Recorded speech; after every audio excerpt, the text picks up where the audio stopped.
રાજકોટ મહાનગરપાલિકા સંચાલિત પ્રદ્યુમન પાર્ક ઝૂમાં સફેદ વાઘણે 2 વાઘ બાળને જન્મ આપ્યો। વર્ષ 2014-15 સમયે વન્ય પ્રાણી વિનિમય યોજના હેઠળ રાજકોટ ઝૂએ મૈત્રી બાગ ઝૂ ભિલાઈ છત્તીસગઢને સિંહ જોડી આપી હતી, જેના બદલામાં મૈત્રી બાગ ઝૂએ રાજકોટને સફેદ વાઘ અને વાઘણ આપ્યા હતા। ત્યારે વાઘણ કાવેરીએ અત્યાર સુધીમાં વાઘબાળને જન્મ આપ્યો છે। હાલ 2 વાઘબાળ અને માતા તંદુરસ્ત છે અને વેટરનિટી ઓફિસર તેમજ તેમની ટીમ સીસીટીવીથી રાઉન્ડ ધ ક્લોક મોનિટરિંગ કરી રહી છે। સફેદ વાઘણ જેને રાજકોટના પ્રદ્યુમન પાર્ક ઝૂમાં રાખવામાં આવે છે, આ વાઘણે સરસ મજાના 2 નાના બાળને જન્મ આપ્યો છે।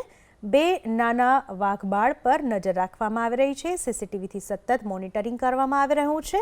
આ બંને વાઘબાળ અને માતાની તબિયત સ્થિર છે। સફેદ વાઘણે બાળકને જન્મ આપતા ઝૂના સંચાલકોમાં તેમજ પ્રવાસીઓમાં પણ આનંદ જોવા મળી રહ્યો છે।